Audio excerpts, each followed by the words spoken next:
Onto this one now, and business people in the small town of Komatipoort near the Mozambique border are counting their losses as the unrest in the neighboring country continues to severely affect their businesses.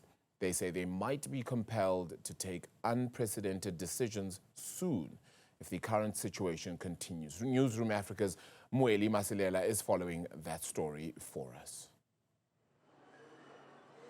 Mweli, thank you so much for covering this one for us. What is perhaps this unprecedented decision that could actually be taken by a lot more of those in and around Komatipoort?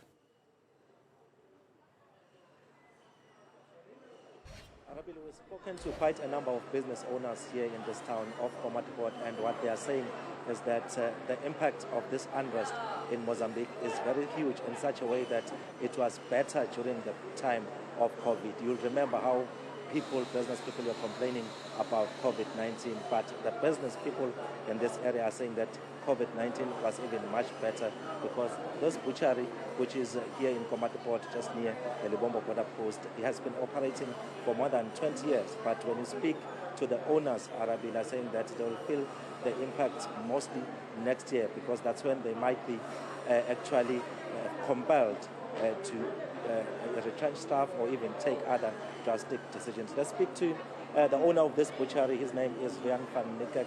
Quite a devastating situation when you look into the fact that many businesses are complaining about business being slow at the present moment because of the unrest in Mozambique.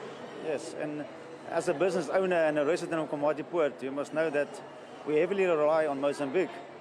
Over the years, they've come to Komatipoort, they buy bulk, they buy for their house. So the impact they have on our businesses is quite large. You'll say maybe 85% of our business is from our Mozambique customers. We're still fortunate with other customers coming from Nelspruit, Malalan, Tonga, Naas, Bushbuck Ridge, Hazyview. So we're still fortunate with that. But the impact of this, we're going to feel it January, February, March, and it's going to be heavily on us as business owners. If you think of Komatipoort, there's businesses that only rely on Mozambique customers. So just imagine the impact it's going to have on their business. Like you said, with COVID, there was still opportunity to take meat through. Now that completely stopped. And for them to come through, it's not safe anymore because the roads are blocked. And if they go and they come back, the possibility of their meat being taken or the groceries from the cars, it's a big possibility. You are saying the huge impact will be felt next year. Does that mean that you might be compelled to actually cut down staff? We don't hope so. We like to be positive. Even with COVID, we just changed the hours a little bit because we know we're all a family here. We work together. So we don't like our staff to get fired or to get dismissed. But like I'm saying is, even December, when we start ordering our stock, it was so difficult. Even the spa owner here, it was difficult to make sure that you have enough stock because you didn't know what's coming. So definitely next year it's gonna have a big impact on us. Are you having a conversation with other business people from this area? Are there any plans to try and come together and see how you can maybe prevent a very difficult situation that you are confronted with? So we do speak to other business owners, but we didn't come yet together to make a plan. But we do phone each other and make sure that is it so quiet by you? And yeah, we think about other people in town. So definitely we have to get together and make a plan. All right, thank you very much for talking to us. That is Van Nikkek. He's the owner of this butchery here.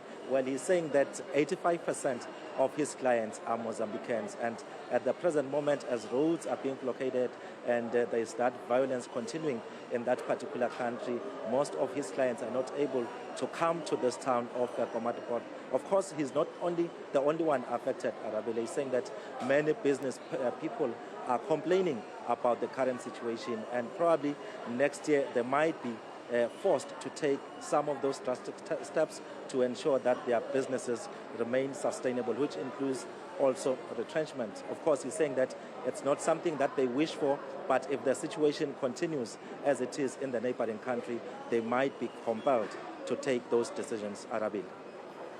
Mweli, thank you so much for that reporting. Indeed, a situation that we're continuing to monitor as it continues to change as well in and around Komatipoort and the Libombo area as well.